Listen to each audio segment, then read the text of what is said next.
Thank you for joining me, Lakshmi. For decades now, we've been witnessing the power of what happens to the progression of digital technologies and breaking up of monolithic processes. Common example being obviously when Apple introduced the iPhone, it provided a bunch of opportunities in terms of increased flexibility, programmability, and a lot more user choice as far as that goes, and giving the users the experience that they're asking for and looking for. We're kind of seeing that now extending into the world of telco, and it will be very interesting to see, to hear from you. What are we doing in that space within telco, and how we're going to bring some of these benefits to the world of RAN specifically? Yeah, thanks, Christian. I mean, it's been an interesting journey, certainly for our telco customers. And at VMware, we've already helped several telco customers disaggregate and start on that journey from the world of physical functions to virtualized functions. And as a part of that journey, we've been able to bring in a lot of the data center and the core enterprise infrastructure management capabilities into the telco networks. And as a result, we're seeing customers that are able to truly be multi-vendor in terms of the deployment of their virtualized functions, and thereby have the flexibility, the agility that they need, and also actually save OpEx and leverage infrastructure across multiple deployments. One of the things that we're now seeing as a part of that journey, especially with the deployment of 5G, is the journey towards containerized network functions. And a key element of that, again, is the deployability and manageability across a very distributed network. And when we look to RAN, we see some similar elements in terms of the distributed nature of the network and the deployment, where the workload is going to reside, the need to have resiliency, the need to be able to rapidly lifecycle manage applications at very far edge locations.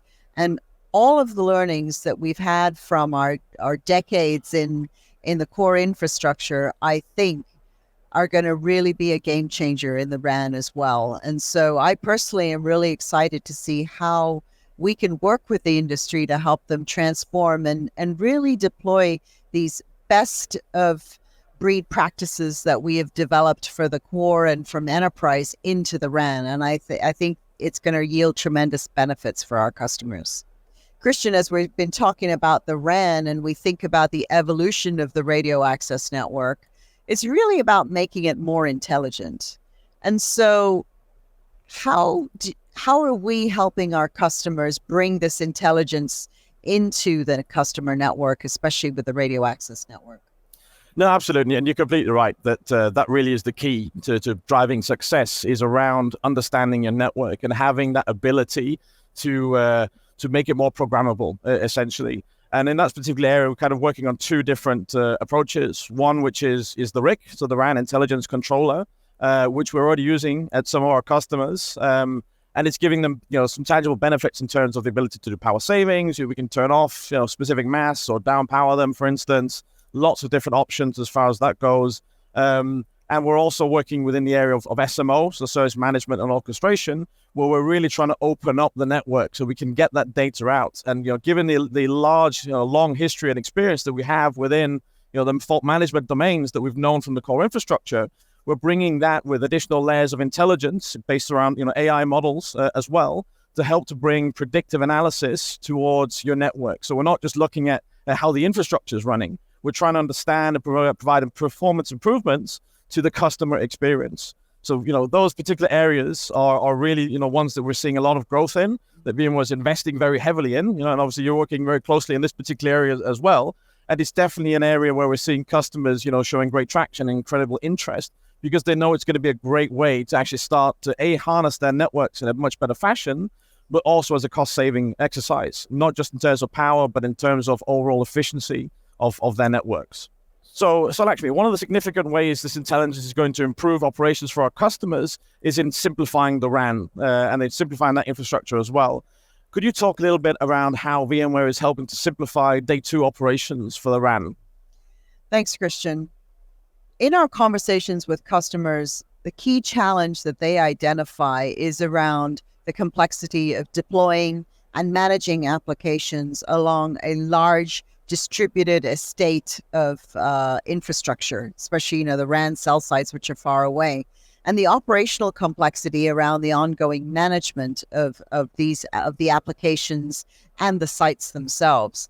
And so what we're looking at is, how do we provide more visibility, more automation, better insights and analytics in order for them to make better decisions on their ongoing operations. And this is essentially what we're doing with our service management and orchestration product. Key elements there are automation, and we already have customers with large vRAN deployments to the tune of 20 or 30,000 sites, where our platform is responsible for enabling them to rapidly, A, deploy the sites, and B, upgrade over this large distributed area. And the exciting technology that's coming into it is the actual pinpointed assurance of, hey, this cell site router is down, so the cell site's down. How am I going to actually respond and not just have to react? And so this is where our service assurance piece is coming into play as well. The key thing that we also see in the ecosystem is the complexity of cloud native applications, microservice-based architectures. How do you do the ongoing management of this disaggregated network where there are multiple vendors trying to provide applications, and how do you kind of coalesce all of that and bring that together in a coherent operating model? And this is what we're doing with our Telco cloud platform for RAN, and that in combination with our service management and orchestration platform. Together, this will really simplify the RAN management and bring new analytic and predictive capabilities that will result in a better operational experience for the CSPs, and ultimately the consumer wins. Absolutely. Top of mind for CSPs is sustainability, is the carbon footprint. And as we all know in this industry, the telecom RAN network is a big power consumer. And top of mind for CSPs is, how do you optimize that? Can you talk about what we're doing in this area? No, absolutely. And energy optimizations has been, a discussion that's not a new one, to be honest. And it's kind of what was one of the birthing reasons for virtualization in the first place was around power consumption and efficiency in general. Now, in terms of the radio network, that really hasn't kind of matured. And it's definitely an area where we're starting to see a lot more interest from customers, not purely because of, carbon footprints, but also in terms of cost. Because energy, especially in Europe, these days is a massive factor in terms of the viability, sustainability of the business model as well. So within that particular area, we are working a lot around energy optimizations as part of the RIC. For instance, we have an application X app sitting in there that does allow for, powering up and powering down of cell nodes.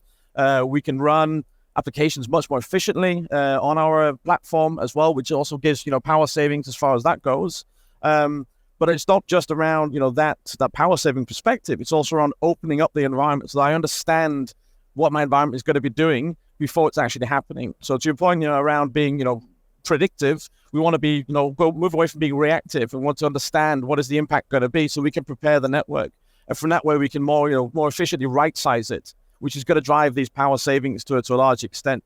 And it is top of mind for certainty with every single CSP that we talk to, because it is such a huge amount of their annual budget just in power as well. But also the tool sets that we're bringing into the market and that our customers are using do also provide options for actually tracking your carbon footprint as well. So not just in terms of cost and what it is actually doing in terms of energy consumption, but you're also kind of look at a green score. Essentially, you can kind of compare yourself, and you can potentially compare yourself to others as well in terms of how well you're doing and how you're driving some of this consumption out of there, and thereby not just helping to be more sustainable from an environmental perspective, but also from a financial OPEX perspective as well. So Lakshmi, let's come back full circle here.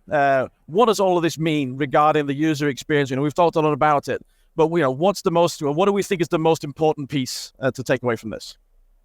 It's really about enabling CSPs to create customizable services on demand for consumers, because ultimately for CSPs, monetization is a really important aspect of this 5G deployment. And so anything that we do to enable CSPs to develop services that help them monetize the network is of paramount importance. And that's really what we focused on. It's really about making the network work for the service rather than the other way around. And ultimately, in everything that we're doing with our platform, that is the goal.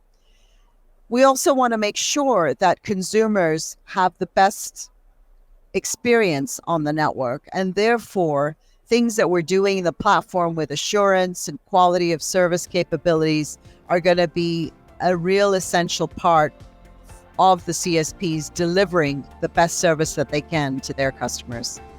Absolutely. I couldn't agree more. Thank you very much, Lakshmi. Thank you.